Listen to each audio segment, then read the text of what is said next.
Welcome to the Deep Dive. Emerald City Hockey's Seattle Kraken podcast.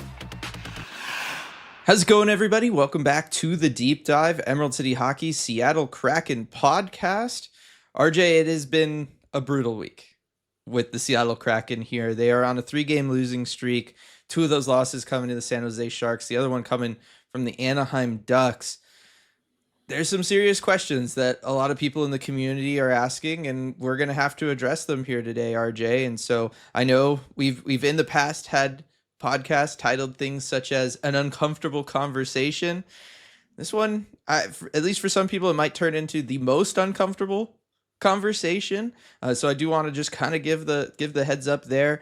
I don't know. I think based on the post games, RJ, you know, we're going to talk about like the ideas around rebuilds and all that kind of stuff. I do want to kind of lead in from the beginning here that this is very much going to be like a debate about that. I don't think that we're both wholly on board with that, in the sense that like one of us is not me.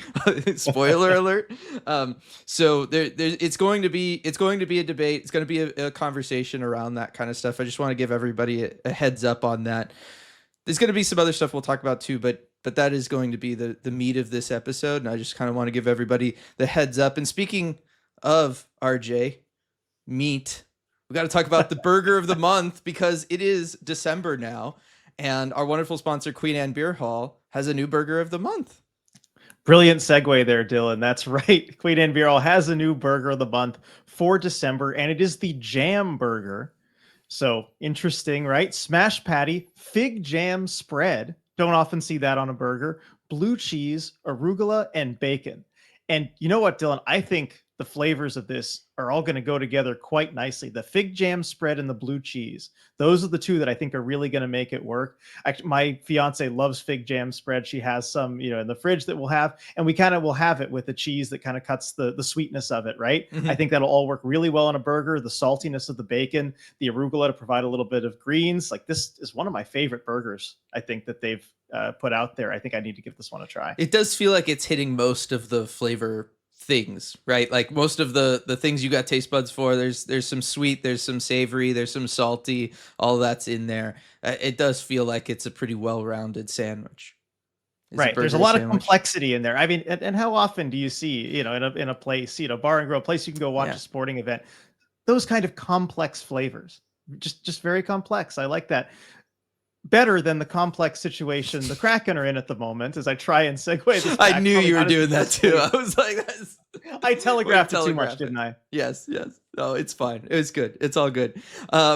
Yeah. The Kraken are dealing with stuff. Let's start with this real quick, just before we get into it, because there's not really too like news and notes for this week, but I do want to say that, Vince Dunn is back, came back for that last game against the San Jose Sharks. A little rusty. Looked it. He's been out for a while, hasn't been able to play hockey, and that is a big deal coming back from that. That being said, played better than I thought he would, and so just try to start off with a little something positive here. Vince Dunn is back, and he actually looks pretty good, and I expect him to kind of round into form pretty quick on this road trip based on what we saw from the one game already. Right, and he played a lot too. He had a lot of ice time in that game. They didn't hold back on that. So I think positive returns on Vince Dunn coming back, at least early on. So that is a good sign. We'll start off with some positive. I think that's a good idea. Yeah. The other stuff hasn't been as positive. Obviously, you have the losses against teams that, look, let's be real. These are teams that you're supposed to be better than. I'd been talking going into that back-to-back against the Anaheim Ducks that, look out for this Ducks team. They find a way to come up and grab teams. They were able to do that against the Kraken, but, okay, that's fine, whatever. They've been doing that.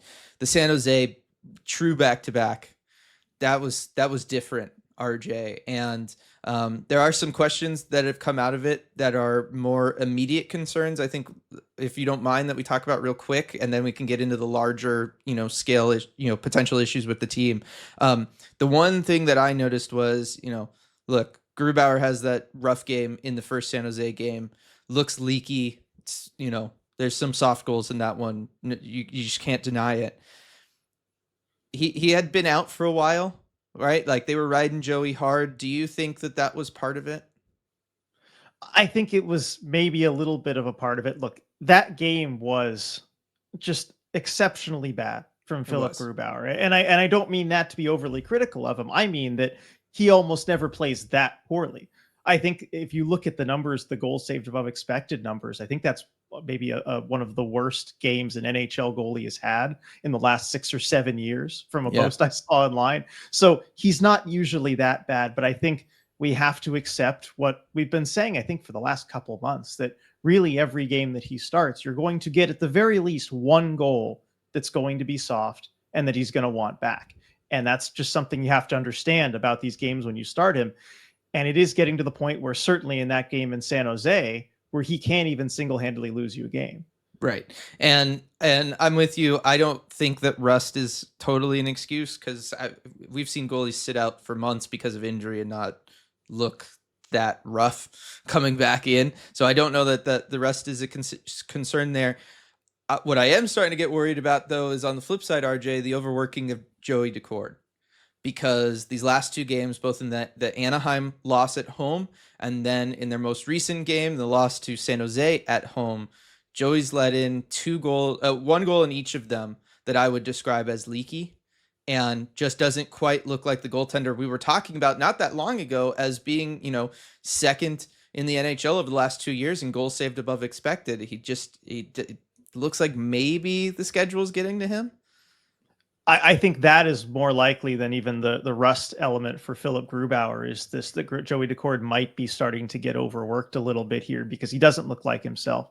He had an excellent run of goaltending early this season, late last year, and it does catch up to goalies. The human body is not meant to play 82 games of NHL goaltending. It's probably not even meant to play 60 games of NHL goaltending in a year.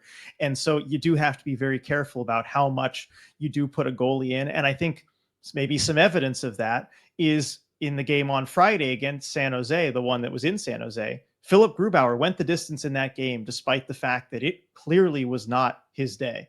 He was not playing very well. In most situations, you would make a goalie change and put the backup in there. But the Kraken, Dan Bylsma, decided not to do it, I think in large part because they probably know that Joey Daccord just couldn't afford the extra game, right? The extra game action, given that he was going to play the next night. I think it's probably something the organization has their eye on as well. Yeah, so I'm curious to see over the course of this road trip that they're now on, how the goaltending decisions kind of shake out, just because I am curious about that. I think that's going to be an intriguing thing to look at. Those were the two things that I kind of had from like a more immediate concern and talking points that I felt like had to be addressed before we get into the larger things, RJ. Tell me if you want to just dive right in here to like rebuild talk or something like that if you want, or if you want to kind of ease a little into it. I think let's ease in a little bit before we get into the full rebuild talk and that discussion. And I know we had some very big questions on the last few post-game live shows that were really, I think, better addressed in this format where we have the extra time to talk about things.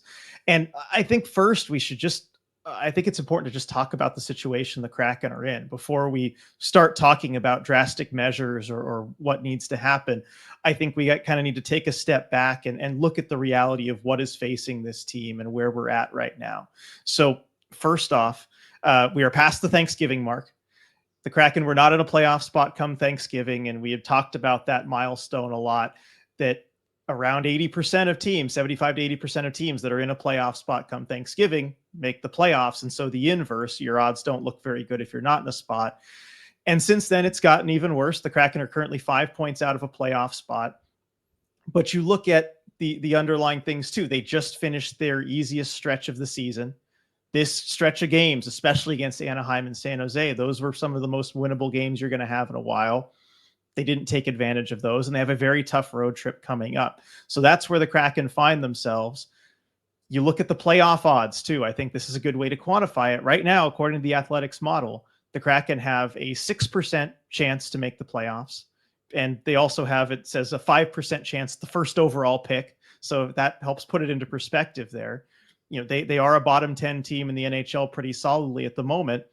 And we also talked about the 20 game mark, which the Kraken hit on the 20th of November against Nashville. So we're a few games past there, but I think it's worth putting it in that context as well, where looking at this team, I think the reality is the body of work suggests that this is not a playoff team, which we said could be okay at this point if their play was trending in the right direction.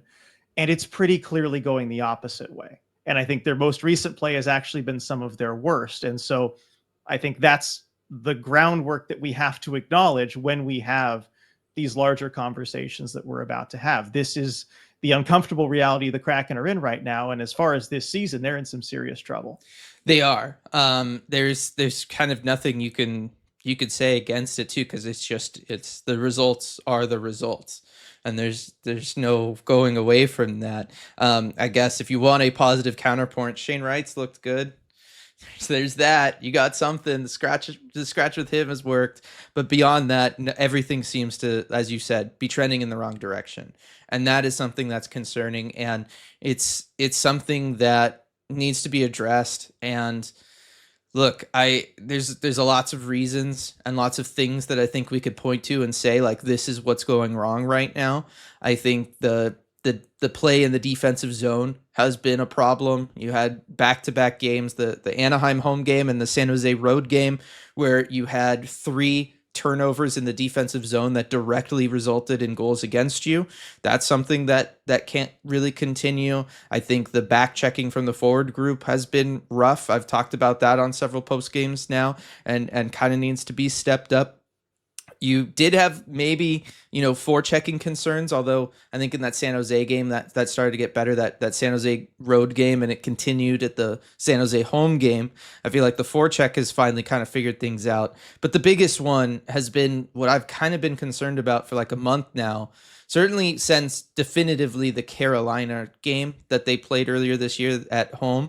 And that is when teams are going to take away your breakout passing and you trying to get through the neutral zone with speed, what do you fall back on? What's plan B? And there just isn't really a plan B right now. And what we're starting to see, RJ, is every team is approaching games against the Kraken knowing what the Kraken want to do, which is not uncommon. Like, this is the NHL. This is what they have, advanced scouting reports and stuff to do. And the Kraken go out there and try to do it. Doesn't work. And then they have to kind of figure out what to do on the fly the rest of the game. And I am starting to wonder if that's why, one of the few consistent things about this team has been that they've consistently started games slow or poorly. And I think it's because they go out there trying to run their game plan and other teams are just ready for it. And it takes them a period or two to see what the other team's doing and then figure out the ways to work around it. And I think that's something that is going to have to change at some point here if you want to get back on track. Right. And that is a tall task too, because when you have the new coaching staff and you have everybody trying to get used to the new systems, how much time is there really? I mean, you're trying to implement plan A. Yes. And how much practice time do you even have to implement plan B? And that's even not taking into account the special teams, which needs to get fixed and needs some more work. It's not taking into account other things, individual work. And so it's really tough to implement it that quickly. I think we saw this season 1 with the Kraken where they were still just trying to, even into February, March, implement plan A. And it's just not an easy thing to do, but it's something that's going to be necessary because you look at that speed-based game, right? Catching the other team in transition, creating chances that way, and even going into the corners and then throwing those pucks out to the middle really quickly. You just don't see the Kraken generating goals in the way that they did early this season because I think largely teams have caught on to that. Exactly. So that's something they got to work on. It is tough when you are installing a whole new coaching staff and whole new system over the course of the offseason, right? Like, we've talked about that and you just mentioned it. It takes time to put in any system and you need those reps. Dan talked about that all through training camp. You need those reps. You're always looking for that extra day where you can just build those habits and really drill the system into everybody's mind so that then they can start creating within it, right? Like, they have to understand the basics, feel comfortable knowing where guys are going to be when they're out there before then they can start creating and leveling it up. It's also the same thing of you don't want to start messing with that and confusing it or running out there with 2 systems at 50% if you try to also install what plan B is going to be. But I think you're at the point right now where you either need to do that, RJ, where you need to figure out a plan B and start working on implementing it and drilling it into everybody's head, or you take the other approach of what tends to happen to teams, RJ, when they replace a coach midseason. And I'm not saying that they should replace Dan Bylsma. That's not where I'm going with this. It's a separate thing. What happens?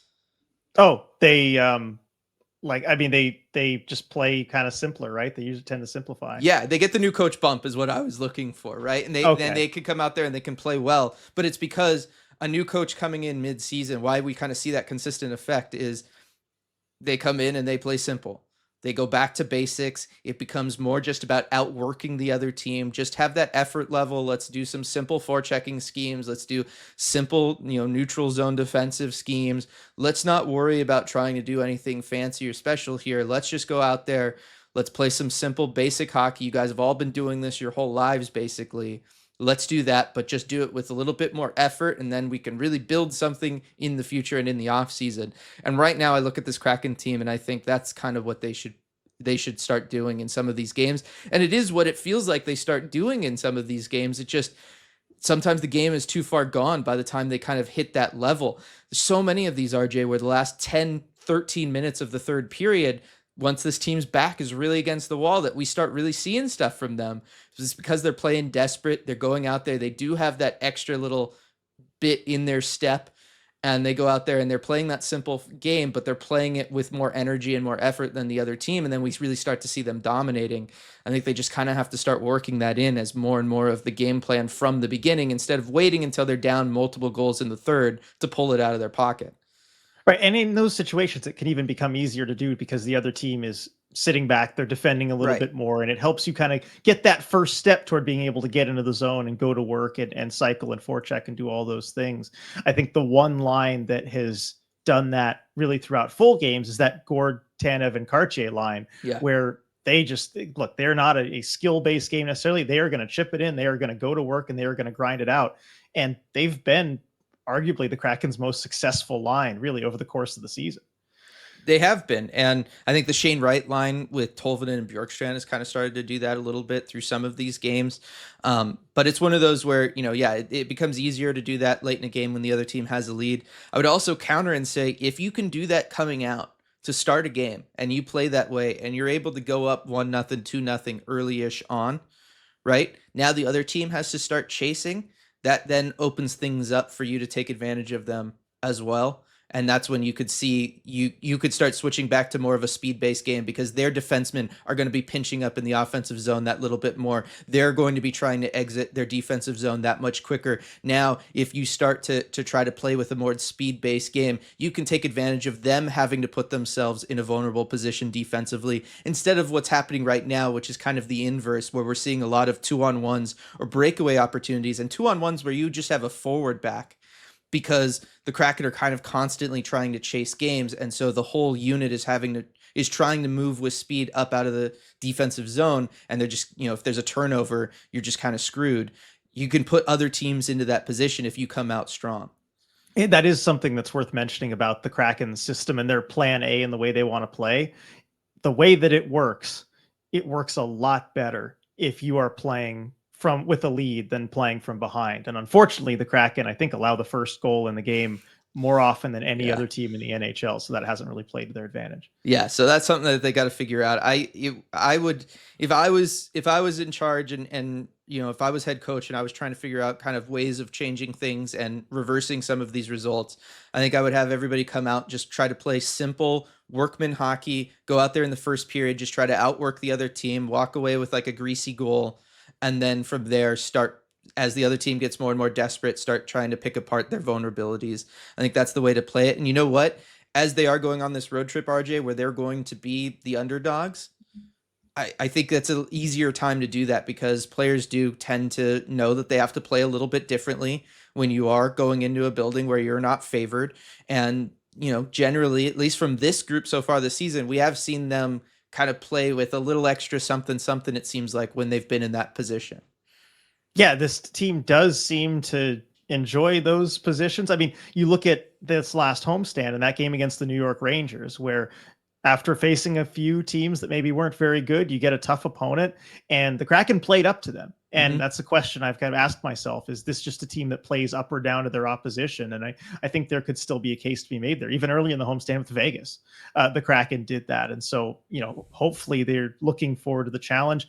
I remember you were there after the game, the last game in San Jose against San Jose, right? And I think you mentioned somebody made some comments about liking the challenge there. Yeah, McCann kind of talked about it and hinted at it a little bit, and then Coach Dan Bylsma really talked about that. Look, there is a different mentality you have going into those games, and you have to get up and ready for that challenge. And he was hopeful that being in that position, especially going on a longer road trip, that the team was going to be able to kind of find that and answer that challenge and go out there and play a little bit differently than the implication was these last couple games against inferior opponents. So time will tell if that ends up being the case. I still have nightmares from the last road trip that they were on, but you know what? Those were not the caliber of opponents that they're going to have to go for this one. I mean, you're going to walk into Carolina tomorrow night.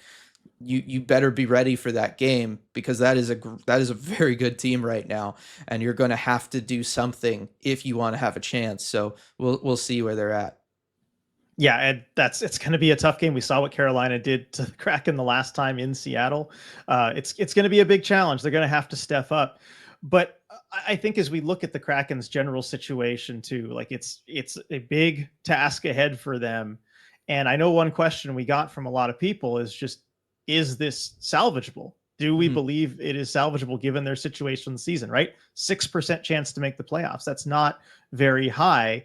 Is this something that can even be turned around this season to the tune of making the playoffs? And I think we should maybe explore how possible we think that is, and then some options. I know you talked about simplifying the way they play, but maybe some other options as well, levers that Ron Francis or Dan Bylsma can pull to maybe help turn things around in the short term. Yeah. So is it salvageable in the sense, can you turn it around? Yeah, you can turn this around. Like, you could get this team playing better. There's obviously room for them to be playing better. And I don't think that you're too far off from it either. Like, I think it would be easy for this team to kind of start doing some of the things a little bit better. And like I said, come out with more effort at the beginning of the game instead of saving it for the end. Puts you in a very different position when you're out there. You can then start taking advantage of other teams. Don't turn the puck over in the defensive zone the way you have been, where you've just been hemorrhaging turnovers, especially from a couple lines in particular. It's been really rough. Don't do that, right? Like, that helps you out in a lot of games. Maybe don't overwork your number one goaltender as much, right? Like, stuff like that. So there are things that they can do to get this to turn around. Can they turn it around to the level to be a playoff team? That question is getting more and more difficult to answer. I think there's benefits and negatives to the West being kind of as bunched up as it is right now. The benefit is you aren't that far off. If you're able to go on a run, you're very much in that conversation. The negative, though, is there's a lot of other teams that if any of them go on a run, they're now solidly ahead of you, and that's a problem. Right. That is an issue, and I think it is certainly possible from a perspective of, look, there's plenty of season left. The Kraken are about 30% of the way into the season, 30.5% of their games that they've played, which means they've still got 57 games of hockey left, and there is plenty of runway to get up into a playoff spot. Absolutely. This is early enough. On the flip side, though, and I'm ready to go ahead and say it, this is really what I believe, and maybe it gets into more of the uncomfortable territory, but I do not think it is possible for the Kraken to make the playoffs with this collection of players as it is right now. I just do not believe that this roster, as assembled, can make the playoffs. I don't think it's a playoff roster. There are things that you can do about that. There are ways to augment it. There are ways to change it. But I think if you leave this group of players together, I don't think that they're going to get there given the hole that they've dug themselves into. You can tell me if you disagree, but No. that's kind of where I'm at. No, I mean, I disagree, because we've also, this is largely still the same group from last year. Like, yeah, Brandon Montour has come in and been a huge addition, and I think he helps a lot. And, again, it's still yet to be seen what having Vince Dunn back, if he's able to stay healthy, what that does for the group. I'm looking at it right now. You're 5 points out of the second wild card. at the moment, or also the first wild card. You're 5 points back, which is only 3 games. Care to guess how many teams ahead of the Kraken, though, in that chase, RJ, have a better goal differential than the Kraken? I mean, I know the Kraken have had they've It's had actually around pretty the eighth good. or ninth best goal differential, Yeah, it's right? actually pretty so good. There's yeah, only I 2 mean, of those teams are better than them. So like there's right. again, there's reasons to have hope here, but because this is still so much of the group from last year, and we've seen them and kind of what happened last year, and that's still very fresh, at least in my mind, RJ. I'm with you. I think something needs to change. You need some sort of more you need more consistency out of everybody. And I think that that inconsistency from the players, it's hard to make the playoffs when you have that. It is, and I guess maybe we shouldn't be all that surprised because you look at the roster, and Brandon Montour has been a huge addition. He's helped Mhm. a ton. Basically, you're going into it with all the same rosters last year, plus Brandon Montour and then Chandler Stevenson Right. swapped in. That's kind of what you've done, right? Montour's been amazing. He's been a huge upgrade, but unfortunately, he's kind of been swapped in for Vince Dunn so far this season Yeah. because you haven't had Vince Dunn. So I understand why the results maybe aren't that different there. And then Chandler Stevenson for Wenberg is the other big change you made. And frankly, at this point, I don't even know that that's an upgrade, I don't think it given is how because Stevenson has played. I was going to say Stevenson is kind of, he's only put up points against bad teams, right? For the Yeah. most part, right? Or almost exclusively. And that's a concern. The other concern is defensively. Like the Kraken were able to hide a lot of issues defensively because of the play of Alex Wenberg. Alex Wenberg could go out there, line match against other teams' top units, and more or less hold them at bay for you. And Chandler Stevenson does not have the defensive capabilities of an Alex Wenberg. You were kind of swapping some of that defense for more offense. We've seen that more offense when you're playing bad teams. Like Chandler Stevenson The has bottom shown five up in the for league. those. Yeah. But outside of those games, you haven't really seen that additional offense from Chandler Stevenson. And instead, you've just seen poor defensive play where when his line is out there, and not having Sprong out there, having Winterton in these last 2 games has definitely helped. But it's still been like that is your biggest black hole defensively line that you have. When they are in the defensive zone, RJ, they cannot get out of it. There's just nothing they can do to get out of the defensive zone. They are pinned there until there is a stoppage, and that is just not something that you should have from your, the line that you need. That is one of your 2 top 6 lines. Like one of your top 6 lines, they should be able to get out of the defensive zone and move the puck in a positive direction. And right now that line just cannot do that. Right. And it's become a problem for them. And so that's why I think maybe we shouldn't be so surprised, and that it would make sense that this was a bottom 10 team in the NHL last year. You go and make a couple changes that, the Montour one's probably been about even because you've been missing Dunn, and Stevenson, you could even argue might be a downgrade, and it looks like a bottom 10 team again. And so that all just kind of logically tracks with what the roster is. And so as far as options to change it, if we're both in that spot where we think, okay, this roster as it is right now probably isn't good enough to climb into a playoff spot, what can you do about it? And this was certainly a question that we got plenty on these last couple post games. And there were a few different levers that Ron Francis could pull to change the roster. I mean, which one do we want to start with? Because we had talks of maybe a trade, maybe waiving Grubauer and getting a different second goalie in, calling someone up from Coachella Valley. I mean, which one should we address first? I mean, I'm fine going in any direction. I guess we could move from like kind of simplest moves to more complex. I think that's the best way to go. Yeah. So I don't know if that's Grubauer or if that's just, a call up from CV, but I think those it's are the call up simplest first. things. Okay. So call up from Coachella Valley. Who do you call up? Like that becomes the issue, and the problem for you is who is that person? Because you've got some players playing well down there. Like Edward Chalet looks fantastic down there, but you can't call him up. You can't throw him into this, right? Like this is already his kind of like get it together ish year after how brutal last year was for him and his initial transition into North America and how much he struggled in the OHL. And he's been very public about the struggles that he had there. And here he's got a fellow countryman he can live with. He's got people that speak his language. He is having on ice success in North America for the first time. You can't pull him out of that and then stick him on a team where, you know, in essence you're pinning, hey, pull us out of this on him. Like, you just can't do that. No, the way I see it, there are only 2 players on the Firebirds at this point that are dynamic enough that they might have a chance to make a difference and help you out. And that's Edward Chalet, who you just mentioned, and maybe and Jagger Firkus.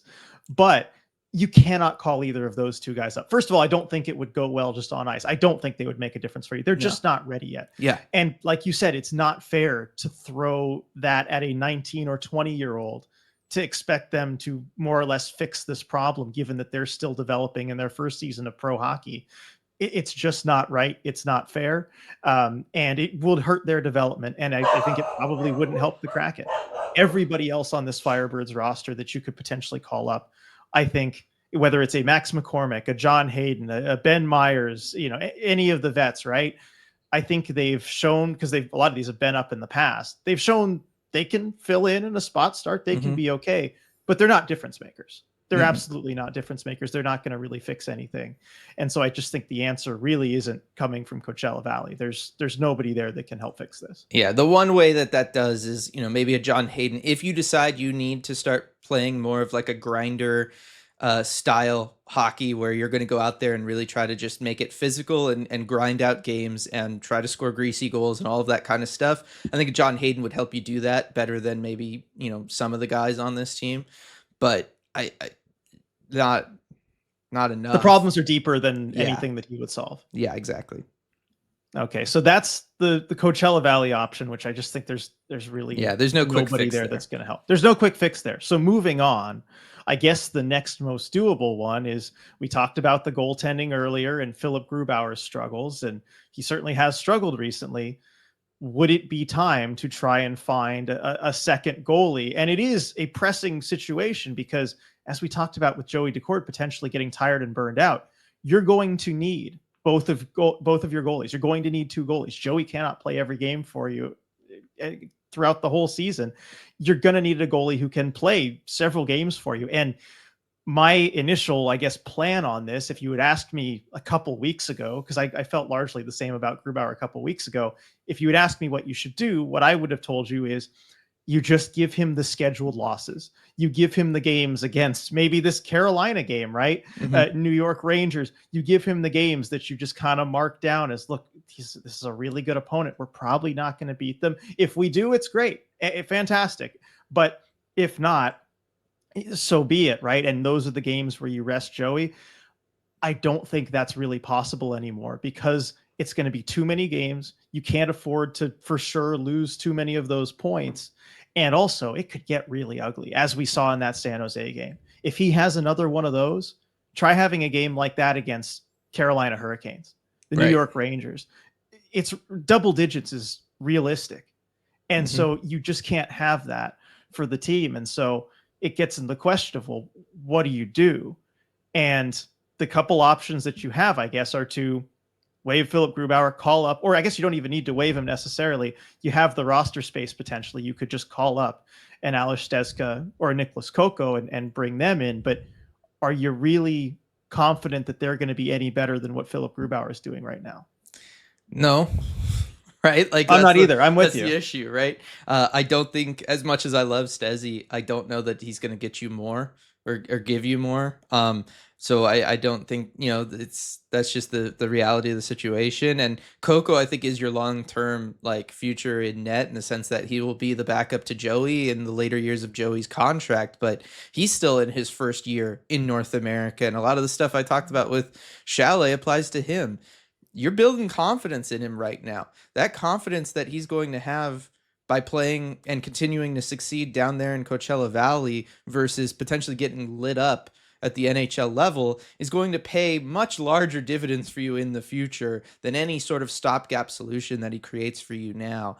And so I think you have to prioritize that, because you need him to be your potential goalie of the future, and that just has to take priority. So I don't think you have a goaltender in the organization that you could swap in Grubauer for. And I know a lot of people talked about like, oh, that way you get the contract off the books and stuff, but you can't bury the full Grubauer contract in the minors anyway. I don't see anybody picking him off of waivers if you were to waive him to send him down either. So, there's just not a lot of benefits to Grubauer being swapped out for an AHL goaltender at all. Like I just don't see where it's supposed to make you better unless Grubauer continues to play like this, in which case, yeah, Stezzy is probably better, but I don't know that Grubauer will be as bad as that San Jose game moving forward. I just think there's no benefit, so there's no reason. I agree with you on that. If we see another performance like the San Jose game, then yes, you're starting talking about it. An AHL goalie would be better, but that was one of the worst individual single game goalie performances of the last decade. So I don't expect to see that twice in a short succession. If we do, then we can have that conversation. Right. But looking outside the organization, what do you think about maybe trying to engineer a trade? Now, of course, you're not going to if you're going to try and trade Grubauer for somebody, it's not going to be a goalie who's necessarily playing very well. We understand the situation Grubauer's in, especially with that contract. But I know one name that's been floated a little bit is like an Elvis Merzlikins in Columbus, who has a similar contract. It's got the same length. It's at a little bit less of a cap hit than Philip Grubauer. He's not playing fantastically for Columbus. It's kind of a similar situation, right? And it would just be swapping guys in a, guy performing poorly for guy performing poorly trade and hoping that a change of scenery helps them both. How would you feel about a move like that? So in general, I'm in favor of stuff like that. And I would be in favor of like a 1-for-1 swap. Yeah, I think that would work. I think it would be painful for a lot of the fan base to lose out on Philip Grubauer and for him to leave. But that is something that happens, is guys just need changes sometimes. And I think these are both guys that probably could use that right now, and it would help them out. I think Merzlikins is playing a little bit better than Grubauer right now, and because he is on a cheaper deal, I just don't know that you could do that as a 1-for-1 swap. I would do it. Like, again, I would do it, but I don't know that Columbus would do it. And if you have to attach an asset to Grubauer to make a deal like that happen, now I'm out. Because I don't know that you're realistically going to be getting that much better performance out of Merzlikins, especially behind this group right now, than what you're going to get from Grubauer the rest of the way if you start working him in slightly more regularly. Yes, I think you're right on that. Like, I would do it if Columbus came to me and said Merzlikins for Grubauer 1-for-1 straight up, do you want to do it? I would do it. There are two areas where I feel like the deal could fall apart. And the first one is, I don't think Columbus would agree to that. Maybe you have to attach a mid-level prospect, and then it's getting iffy if it's somebody that you really value. I might even be willing to do that, though, at this point, as long as it's not one of your top guys. If it's just a mid-level prospect, I might be willing to do that. The other area, too, is Philip Grubauer has trade protection. He's got a 10-team no-trade list, and I don't know which teams are on it. But if I had to make a guess, right, I would say Columbus would probably be one of those 10 teams, maybe on a lot of players' no trade lists. So I don't know that Grubauer himself would agree to that. I wouldn't if I was him. I would. You wouldn't, because you'd have the path to the starting job. You'd have the chance to prove yourself again in a way that you're just not going to get here. You would, but here's the kind of the uncomfortable answer, right? If I'm Philip Grubauer, I would rather just bet that the Kraken would buy me out in the offseason, and then I can pick my destination and go where I want to, rather than knowing that I'm potentially tied to Columbus for the next 2 years after this one and have to deal with that. Yeah, so that's fair. I would not go there. Yeah, that's definitely fair. The reason I wouldn't maybe attach as significant an asset to it is because I don't think for trades that could help this team out, and I know that's where we're still working, I don't know that swapping out your backup goaltender is going to make enough of a difference for it. I would rather save those assets and spend them on a different type of trade, because I just think the backup goalie who's realistically going to be playing down the stretch for you 20 games the rest of the way, that's not enough. That's not enough for me to do it. Yeah, and that's fair. Or you could even give up a similar asset to get a goalie who, like who's maybe not struggling as much as Merzlikins. You don't have to give Grubauer going back the other way. Yeah. You could do that. Yeah, I'm just thinking about like I don't know, how's Ben McDonald progressing? Like a prospect maybe like that, or somebody who's maybe not one of your top guys. Yeah, that's kind of hard. Yeah, so you could try to do something like that, but I just think for better or worse, Grubauer's probably here, and then you deal with that situation in the off season. Like again, unless he comes out and has another really bad performance the way he did in San Jose, I think that's just it's kind of off the table for multiple reasons. Yeah, and again, I would try to improve the team in front of both goaltenders right now before I would start working and dealing on the goaltending. I think it's just a higher priority. Right. A goalie trade isn't going to have that big of a difference aside from just allowing Joey Daccord to rest the amount that he needs to rest. But so then let's look at a trade that maybe would change some things and actually have a difference maker coming to Seattle, and what you could do in that case, because I know you talked about it on our last post-game show, getting a power forward. Because I think that's the area of need that you said this team has. I agree with you. I think if they had one need, one area they could add, it is a power forward who can score. Those types of players aren't usually available a ton. And when they are, they're expensive. But there is one that has been in some trade rumors recently, and that is Chris Kreider. And I know I asked you just quick yes or no on the postgame show to trade for Kreider if the Kraken could do it. And you said yes. So let's make the case. Why should the Kraken make a trade for Kreider or a deal like that if there is a similar player available? Right. And I know there was a lot of people that were like, why would we trade for a guy who's 33 and costs as much as he does and all of that kind of stuff. And look, there's an element of the on ice that a Chris Kreider brings. I mean, look, he's got 9 goals in 20 games so far this season. He has a long history of scoring goals. I do think age is kind of starting to catch up to him here. And that's partly why the Rangers are looking at moving him. He's 33, yeah, by the way. Yeah, that's yeah. So, I get that.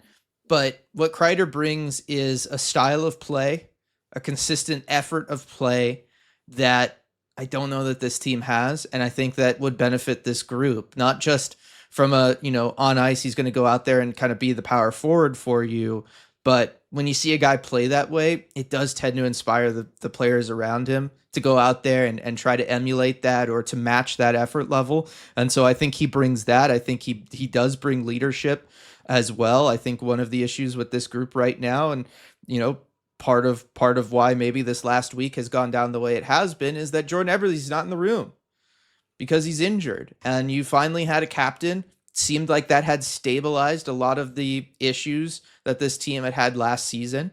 And you took the captain was removed, and all of a sudden we're starting to see a lot of similar issues to last year again. And I think bringing in another person who is a fresh voice and isn't just kind of one of that group that has been there since the beginning, and they're always kind of, maybe trying not to step on each other's toes and all of that kind of stuff, but you're bringing in somebody who is going to want to come in and play well and prove that he's still got it and can be that voice in the room and is going to play with a certain level of effort and style out there on the ice. I think if you are looking for a way to turn things around this year, that is your way of turning things around this year, because those are all of the things that need to happen in order for this team to be turned around, and you get it all in one guy. So I agree with you on Kreider and the player that he is, and how valuable that would be to this Kraken team. And even the fact that he's not under contract too much longer term. I think the deal goes till he's 36. So that's okay. The contract is palatable. But I ask myself the questions. I mean, first of all, I guess I'll get to that second. Is it realistic? Because I don't that's a think different conversation, right? Return for this is a different conversation than does he solve the problem? Right. And here's the thing. I don't know that he would solve the problem. Okay. But given the group, the Kraken, but I like what you said on the post game after the last game, right? If he doesn't solve the problem, then nobody will. Then there's something seriously wrong with the core of this group, and you need to make some larger wholesale changes. And it would at least give you that answer, I think. That if a player like Chris Kreider can't help turn this group around or find the scoring or really give them a jolt, then something is seriously wrong, and you need to just kind of start over, right, with the young core pieces that you have. So it would give you that answer. I think that might actually be the most valuable thing it would give you, is that is that answer. And that's why the biggest positive of something like this that maybe I could get behind and support. As for whether it's a good idea or realistic, the cost to get a Chris Kreider is going to be more than you're going to want to give up. Yeah. It just, if I'm the Rangers, because first of all, the Rangers this is their cup window right now. They're going to want somebody who can help them immediately.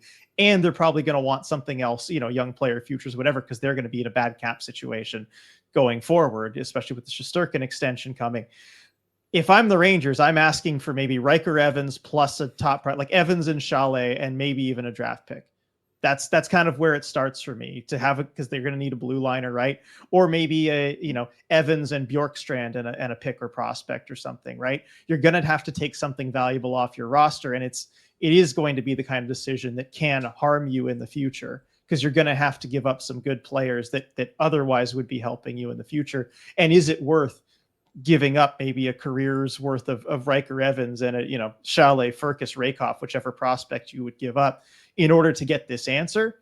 You can make the argument that it is because of just the crucial situation the Kraken are in right now, especially looking at the off-ice factors with the new TV deal and all this stuff. Maybe you could argue that it's worth it if you take the big picture into concern, but it just is not worth it in an on-ice capacity in the long term. It's just not worth it. Then you get to the question of, is it realistic too? In Kreider's case, he's got a 15-team no trade clause. And he's been in New York his entire career. He's not going to want to move across the country to Seattle. I would bet you that Seattle is on that no trade list. There's no way he's coming here. No, there's no way that he would. So all of this is kind of out of it. I don't know that Kreider actually ends up costing you that much, just because he has taken a dip in production this year. If you're willing to take that full contract off the books for this year plus 2 more from the Rangers, they see value in that. Like, I don't know that the cost ends up being as high as, say, even a year ago with him.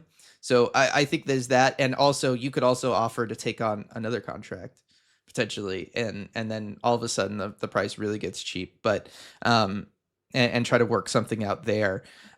So I where you move out like a Yanni and a Tanev contract package together so that you could absorb Kreider and a Trouba, blah, blah, blah, right? Like, we could go down this rabbit hole for a long time, but as we just talked about, it's not happening. But it is that's the kind of level of trade, or at least the kind of player that I think the Kraken should target if you want to turn things around for this year specifically. I think now we could kind of start talking about larger scale things, because we're already 45 minutes into the podcast, and whether or not you need to be doing like more of a rebuild type approach. And I will say this, and I want to start here because of what I just said about Kreider, and also because we saw one of these trades happen this week, RJ. But when I was going back and looking at how a lot of these Stanley Cup teams, Stanley Cup championship teams from the last couple Stanley Cups were put together, one of the things that really stands out to you is how important trades are, and how important bringing in, whether it's a veteran presence or a young player that's struggling somewhere, which is kind of more so where I think the Kraken should go, how important that is to assembling a Stanley Cup champion group. And I think the Kraken, instead of looking at Chris Kreider type trades, should be looking to acquire more young players that are maybe struggling in their current spot, and Seattle becomes the change of scenery that maybe puts them in a position where they can figure it out, go out there and start succeeding. I think Dan Bylsma would be a great coach for that.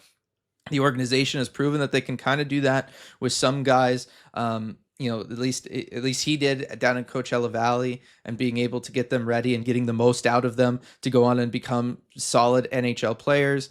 So I think that's kind of the more of the direction where the Kraken should be looking, if you're looking at trades, is stuff like the David Jiricek trade. And I think the return for that was a little heavy for the Kraken to be involved in, but there's players that are a couple years older than that are struggling in different spots that you could maybe look at. And I think that's something that I would be far more interested in the Kraken doing, and kind of following Florida's example of bringing in a Sam Reinhart, a Sam Bennett, guys that were top 4 draft picks in their respective places, never really lived up to that potential.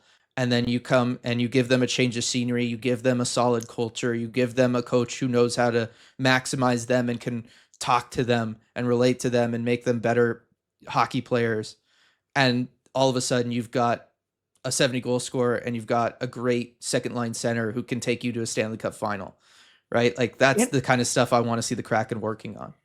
I'm with you. And it's the kind of players that will fit with the timeline of this team and where they can really be competitive. We've talked about it a lot today and what this kind of core group of veterans is and is not capable of. I think that's something that we should be clear about is what is the core? Like we should define this because what is the core? Is in my mind, when I think of the core, a lot of times I think of Maddie, Shane, Berkeley Cattenau, Riker Evans, that younger group of core. But really the core group that we've been talking about today has been more of that veteran core of the guys who are already the NHL veterans. They were the expansion draft guys or the early free agents this team brought in. And those are the ones that it seems like when we're talking about core group that can't really get it done, that's really the group we're talking about. Yes, and that is a good distinction to make because I think there's kind of two cores, right? There is the younger core of players, the Wright, Beniers, Catton, those guys, and then there is the veteran core, and we're talking about Schwartz, Burakovsky, Bjorkstrand, Gord, Stevenson, and you throw in McCann, Montour, Alexiak, Larson. That is the veteran core, and I think we're seeing pretty definitively like it's just not good enough. They're not good enough to get where the Kraken need to go, and so it's going to be on that younger core. And that could even include guys like a Chalet, Furcus, Raykov. Yes, yeah. You're getting into the timeline where those guys could join you and help. And that is really the core that provides hope of being anything more than the lower half of mid. And so that's why a move for somebody like a Jiricek or a player that around that age, that can really help you because it's going to time out well with realistically where your window is to be a contender. And so I agree with you. That's why I would support a big swing like that. Maybe now is not the time to get into it. I don't know that Ron Francis would ever do something like that, but yes, if it was ever on the table, I think it's something he should certainly look into. I think so too. I think that's the way to get out of this. I think that's the best path forward for the Kraken. And that's why I'm not huge on like the concept of like a total rebuild, because to me, a total rebuild is like you're going to go and be bad for like 3 years minimum. And I think if you go and you do that and you're somebody pushing for like a full rebuild and all of that stuff, I think you're giving up on the young players you already have very prematurely because you're now messing with their timeline and their development and all of that stuff. Go for it. I say many of whom have not even played in the NHL yet, mind you. Right. But you mess up their development and all that kind of stuff. I mean, that you end up in the Ducks situation where they had to blow it up while those young guys were coming in, and then all they played was loser hockey. And look at where it's gotten them, right? Like now they have to potentially move out that first group of young promising players to try to salvage the younger guys that are coming in, right? Like you have to potentially move a Zegras to make sure that Leo Carlsson is put in the best position to succeed. That's not a situation you want to find yourself where you're having to push out a Matty Beniers or push out a Shane Wright to make sure that the guy you picked third overall in 2027 doesn't have to worry about like a culture that's been losing for the last 5 years, right? Like it becomes a very sticky situation for you to deal with. It becomes a very bad cycle. And I know the Kraken appear to right now be kind of locked into the cycle of being mid, which is one of the worst types of cycles you can be in as a team from construction. But the cycle the Ducks are in is actually worse, where you have to kind of just keep getting rid of the younger players that you've drafted and are growing up. That is I think probably the only worst spot. It is. Yes. Yeah. So I think that's something where I'm not willing to give up on this core group yet. I still look at them and I see at the young guys and I look at and I look at a Matty Beniers and I go, look, we've already seen Matty Beniers at times. Obviously he needs to get more consistent, but there's nothing that says changing players around him doesn't bring that out in him, right? Like we've seen that many times from young players, but I look at him and I look at some of these Stanley Cup winning teams from the last little bit, RJ, and I say, Matty Beniers, we've seen him play better than Sam Bennett. Like he could be a better player than Sam Bennett as a second line center. We've seen him put up numbers as good as Nazem Kadri's best season in the NHL already, right? Like, you know what I mean? Like Matty Beniers still has that where if you're talking about Matty Beniers as your second line center, that's absolutely the kind of quality center that a Stanley Cup championship team has. And so, he could still be a very valuable piece for you. And you look at top draft picks too, that there are plenty of, and the Panthers are great at finding some of these guys that maybe hadn't panned out with their original team or that just needed some extra time. But I'm a firm believer that if you are good enough to be a top 5 pick and good enough to get to the point where you are playing in the NHL and putting up Calder Trophy winning results, that you're eventually going to find your way. And it might not be linear. It might not look the way that you're hoping it does. And it might not even be with the original organization, because a lot of teams just don't have the patience to stick with a guy like that, even if longer term, maybe they should have. But I'm still a believer that talent is going to shine through given the right circumstances. So whether it's a Matty Beniers, whether it's a Shane Wright, I still believe in that young core. And all the indications I'm seeing from the guys who haven't played in the NHL yet suggests that this is a fantastic group of prospects that is eventually going to come and be reinforcements. That is still probably a couple of years away for most of them to really get there and be able to be difference makers, but they are coming. Right. It's all coming already. You've already done that part of a rebuild, which is you have 3 top 8 draft picks in the organization already. Right. And when I look at all these teams that have won Stanley Cups, RJ, that already puts you ahead of some of them. Right. As far as doing that, like, it is remarkable at how few draft picks from that organization are really there once a team actually wins the Stanley Cup. You know what I mean? Like, it really is just a small core group that is there. And then the rest of the pieces are added via free agency, waivers, and trades, in my opinion, being the most impactful. But that's really how these teams have been built. The Florida Panthers only had 3 players on that roster last year that they drafted. 3. Right. But it's Barkov, it's Lundell, and it's Aaron Ekblad. Right. Like, yeah, those are some key pieces, and they're very high draft picks. Yeah, well, Lundell was a mid-round pick, but yeah, the other 2 were very high draft picks. Yeah, but it's only 3 guys, and you can then take the time, because they're also, you're talking about Ekblad being first overall in 2014, you're talking Sasha Barkov being second overall in 2013. That's a long window, right? Like, they had to be patient with those guys. They had to figure out the right group around them, and then they finally won. You look at Tampa. By the time Tampa finally won their first Stanley Cup, RJ, Hedman and Stamkos have been around for a minute, right? Like, it is not an immediate thing where, okay, you come out of it, you've got your star players, and then you figure it out. It takes teams a lot of trial and error to piece together the right group around those guys. And I think that's not even really where the Kraken have been at yet, because they just had to have a team that existed coming out as they spawned into the NHL, right? Like, they haven't really started to assemble around a Matty Beniers or a Shane Wright yet, because we're still dealing with a lot of veteran contracts that were signed before those guys were even in the NHL. Right. And so while we're still believers in the young core and what they can do in the future, you look at the other side of it, and that's the players that you do assemble to put around them and make sure the culture is right and make sure that they're in a position to succeed. And that's where I think it gets really crucial. And that's where I'm starting to see, kind of, on as much as I believe in the younger core, as maybe I don't believe in the older core, that is the right group and collection of players to have around them.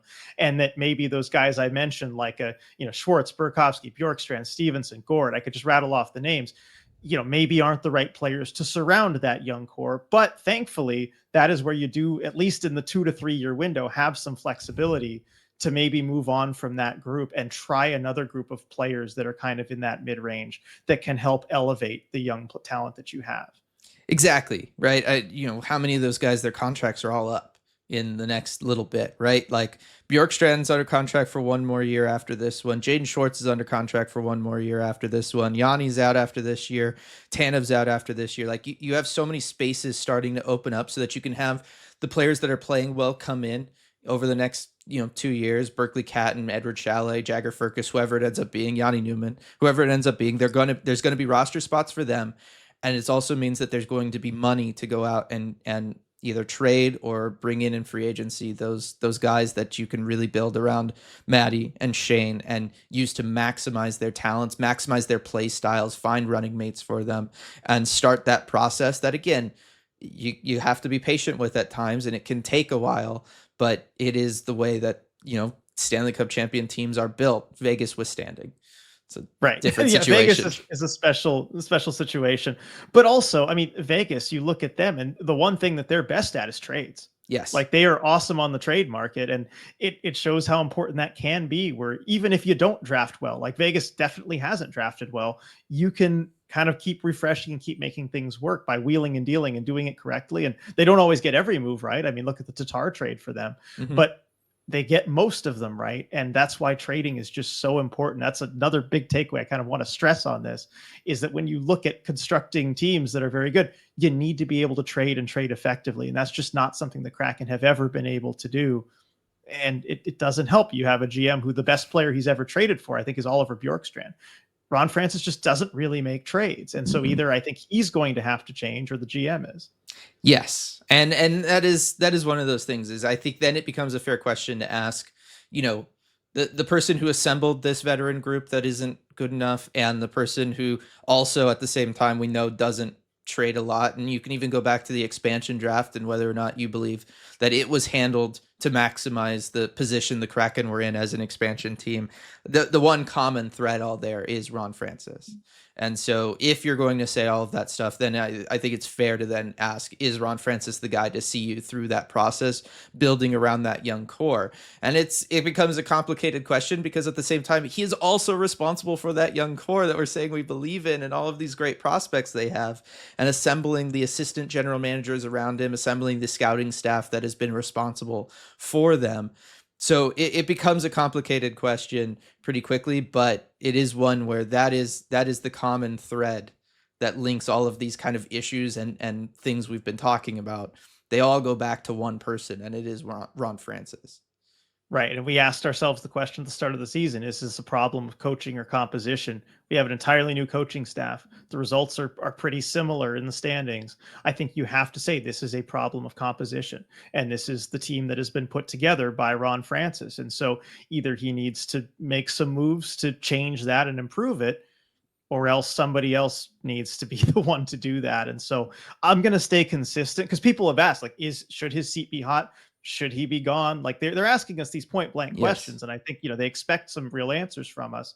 And I'm going to be consistent with what I said at the start of the season I think it is a reasonable expectation that through 4 years, especially when you started off with a completely blank slate, all the cap space possible, that by the end of year 4, you should have a team that is in the top half of the league. And that means playoffs. Half the teams in the league make the playoffs, and that should be a consistent thing. And so that is still my expectation, right? I think that if the Kraken don't make the playoffs this year, they need to find a new GM.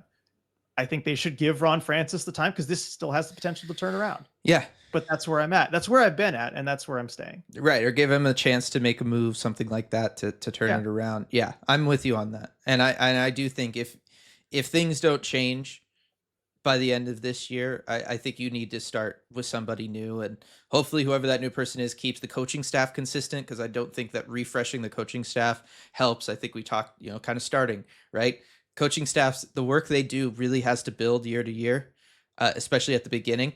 I think it would be great to have consistency there, but we would see. But I do think that, yes, if Ron's not going to do anything to kind of change the overall situation that this team finds itself in the short term, you need to find somebody who will, and who's going to be willing to go out there and make some of these moves that might need to be made trade wise, that he has historically shown he's pretty hesitant to do.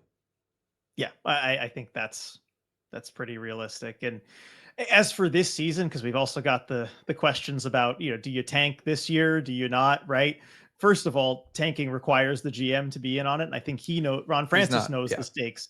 Yeah, he's not in on it. And so it's just unreal. As long as Ron Francis is the GM, I don't think it's even worth talking about tanking this year, because it's just not going to happen. You need the GM in on it. You need the GM making those moves. So it's not really a conversation worth having. Now, that said, yeah, the tank might, the Kraken might not be looking to tank, but the tank might find the Kraken. I don't know that he'll have a choice, really, if this type of play continues. So they may not have an option. But as far as tanking, which I do mean is intentional, I think tanking has to be an intentional act. Yes. They're not going to do it as long as Francis is the GM. Yeah. I think there is a difference in tanking versus being bad.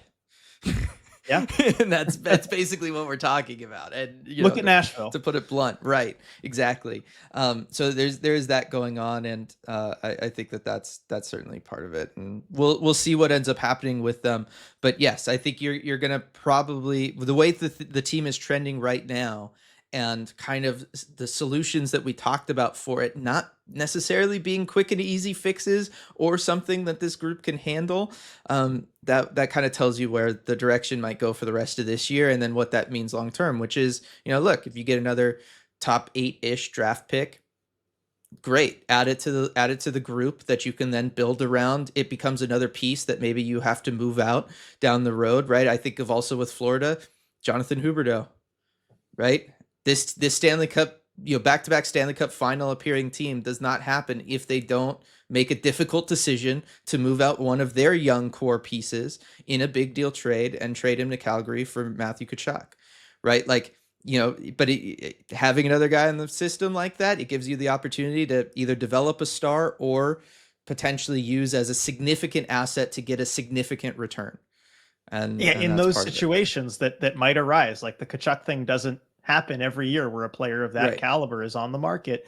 But if you can just put yourself in a position to be there when somebody like that becomes available, or Vegas with Jack Eichel, when someone like that becomes available, if you can just be in the spot where you can make that move that can be a franchise altering move, you've done half the work. You just need to wait for it to open up. And I think if the Kraken can put themselves in that spot, they can make a move that can change the course of the franchise pretty quickly. Yeah. And I have thoughts of, like, young players that the Kraken could target in trades if they were going to be interested. I mean, I look at this 2022 draft, RJ, 5 of the top 14 picks have already changed organizations because they've needed a fresh set of scenery. I've talked about kind of why I think that is before, when we've been talking about Shane Wright and maybe his slow start to his NHL career, being that they all lost arguably the most key development year for a player, which was like their age 16 season got wiped out by COVID. So I think that's partly to blame why this draft class has started kind of rough across the board for everybody. But it shows that this is out there and people are doing it, because you're talking about nearly a third of the top 15 being traded 2 years after they were drafted, right? Like, there are opportunities to go out there and try to find that next Sam Reinhart. Exactly. And one of these guys is going to be that next Sam Reinhart. I'm convinced. Cutter Gauthier, David Jiricek, Matthew Savoy, Connor Geekie, Rutger McGroarty. One of those guys, if you had that crystal ball into the future, is going to be a difference maker on a very good team. Don't know who it's going to be. It might be multiple of them, right? But there's going to be some very high stakes trades, and we'll have to see how it turns out. But there's gains to be had for sure. Yeah. The other thing that I want to, and we can maybe end on this, I don't know, that I want to mention, RJ, and ask a question of you is, we talked about the Kraken being mid, all of that kind of stuff. But as we were just talking about, the tank may find them. They might finish in a position where you're going to have another high draft pick and stuff. I look at them and I say, I don't know that they're actually truly caught in the mid cycle yet. Because I feel like to do that, you need your young core that you did draft high to be the ones in charge, right? I look at a team like Ottawa. I look at a team like Buffalo, and I say those are the teams that also have it worse than the Kraken right now, because those teams have been handed over to that group. And that group is proving not to necessarily be good enough, but you have committed significant draft capital to them. You have significant contracts now committed to them, and you have built around them. And you're trying to figure out not how to tweak it to make it a Stanley Cup champion team from a playoff team, but just from a bottom team into a playoff team. And I think the Kraken are not there yet, because so much of what they're dealing with is still that kind of prior core veteran players that they've brought in, and the reins really haven't been handed over to the young guys yet in the way that Ottawa or Buffalo has, where they have truly become mid and are stuck in this cycle of trying to figure out if they need to really blow it up and start over or not. The Kraken are still in that kind of starting stage, still feel like a startup in that sense, in a way that some of these teams, as I look around the NHL, they're not in that scenario. They are in a worse case scenario, a worse scenario than the Kraken, and I think that it's important to kind of make that distinction. Yeah, I think that is a distinction worth making, and I think it makes it all easier to maybe potentially move on from some of Utah. that veteran core. Another Yeah, one. Utah is another one, right? To maybe move on from some of that veteran core and make sure you open up those spots where you can have the younger players see what they can be, but also make sure they're supported by the right group. Because that's just my worry, is that you have this group of supporting players, the veterans, to kind of usher in the young players. And if those are the wrong guys, then you get stuck in that Buffalo cycle, the Ottawa cycle, the Utah cycle. And so it's just about making sure you've got the right group of players around them. And you do have some of the right ones, like Jordan Eberle, I would point out, is a good example of somebody. Jared McCann, those are the guys to have around those younger groups that will bring out the best of them. I just don't think you have enough of them. Yeah, I agree with that. And that's where they're at. So we'll see. We'll see. We will see. It's gonna be gonna be a rough little road trip here. There's no way around that. Like, again, if anything, like, if you do take away from this, again, it's that the future is not bleak. I don't think it needs to be as extreme as it may otherwise seem. I think there's reason to be patient and continue on with certain things. The short-term future, though, I was gonna say, that's going to be bleak. That's going to be bleak, and the rest of this year might be bleak, and it might not be the kind of quick turnaround that we were all hoping for this past off season, where it felt like, okay, new coach, we had that optimism, that hope again. It does not appear that that's where they're trending anymore. Maybe they change it around. I would love for them to change it around, RJ, and for them to do Hockey's weird like that. Yeah, hockey is extremely just start weird. Playing better and win for no reason whatsoever, right? I mean, we've seen teams do it every year. There's at least one team in the playoffs that you're just like, what are they doing? How'd that happen? Yep. Kraken were that team potentially already. Yes. So we'll see what they have in store. But yeah, I think this has been like a very reasonable, level-headed kind of read on it, and kind of going through and addressing all the stuff that you all have been talking to us about during these post-game lives, as we've, kind of gone through a rough patch here. We'll see what the road trip brings, RJ, and great place to watch some of this road trip would be at Queen Anne Beer Hall with that wonderful new burger of the month. I know. I got to go try it out. And yeah, with all these road games, perfect time. And you know what? The games are right around dinner time too. 4:30. Yeah. Great spot to go to dinner, get that burger. And then also, real quick, we do have the Patreon schedule coming out very soon, because we'll have an even deeper dive than this deep dive into a lot of those things. What would a rebuild look like? What options do the Kraken have to kind of refresh things? I'll go over in my Armchair GM stream. Those prospects, the young core, the guys who the hope is really on, you're going to go all into that and talk about it on the prospect chat. And then, of course, we'll have another live game commentary where we can watch one of these Kraken games with everybody. That schedule will be out very soon. Yes, and this month's prospect chat is the prospect rankings with all the new additions from this offseason and the draft and everything. So should be a very, very good time, both of those streams. So looking forward to it. Looking forward to being able to continue to go through the season with everybody out there. Looking forward to your comments on this one and your thoughts on it. But until then, we'll see you all next time. Hey everyone, before we go, we just wanted to give a quick shout out to all of our awesome patrons over at patreon.com/Emerald City Hockey, especially our Terror of the Deep patrons. Thank you so much for making all this possible. We really appreciate your support.